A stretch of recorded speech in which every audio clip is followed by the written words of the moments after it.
good peoples? Welcome back. This is Gikuyu FM podcast. So, there is a famous Swahili saying which goes that eh, rafiki yako ndiye adui yako. So, this has come out evidently regarding the Sifuna and Orengo's remarks that they made during Oduor's burial ceremony in Nyanza.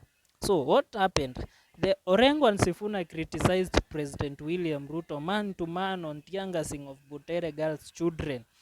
Those were tear-gassed in Nakuru because of their play that they made echoes of war. So what has the ODM party members have done? They are trying to impeach Orengo from his political seat and make him irrelevant in Nyanza region. And they are saying that Sifuna cannot continue being the Secretary General of ODM party. And we all know that if ODM party makes that move of removing Sifuna from the limelight or from being the spokesperson of that party, that will be the death, or that will be nailing the last nail of the coffin of the ODM party and bringing it down to mud. And that's what President William Ruto wants. He wants ODM finished so that he can easily win come 2027 using his UDA party. So we all know Tom Ojienda, the famous lawyer who was appointed the senator for Kisumu.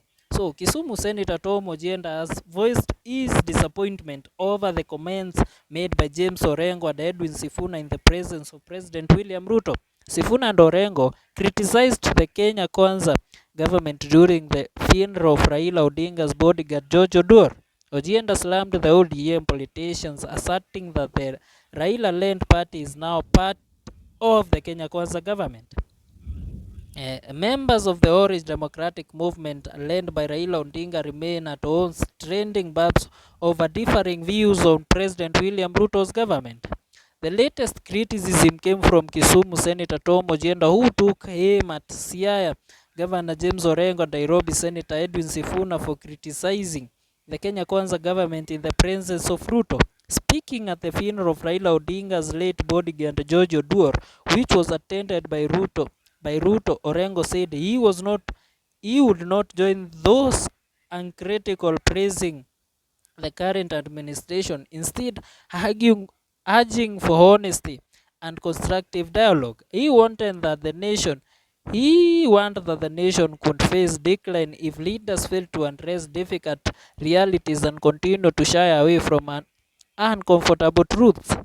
If we continue with constant praise singing, we risk losing the country. I urge you to speak truthfully to your leaders. I don't engage in flattery. I recognize that you are the president and we will engage in dialogue. When something is brought to Siaya, it's a right, not a favor, Orengo said.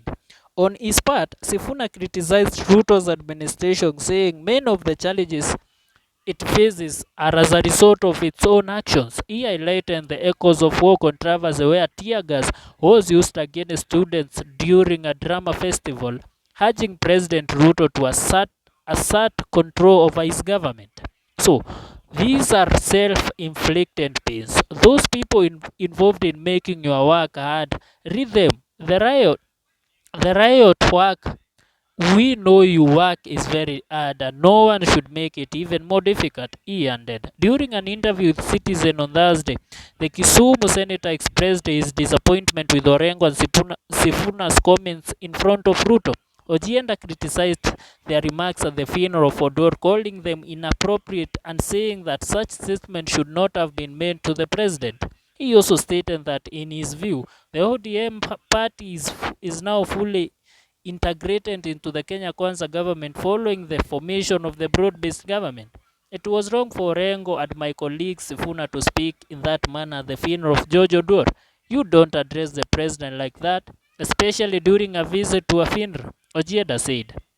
I see it as I see it. We are now part of the government. We will remain in government and in 2027 we will win again and return to serve the people of the country, he added. So, this comes days after Alego Usoga MP Sam Otandi intensified his criticism against Orengo, accusing him of harboring unnecessary resentment and resisting progress under Ruto's leadership.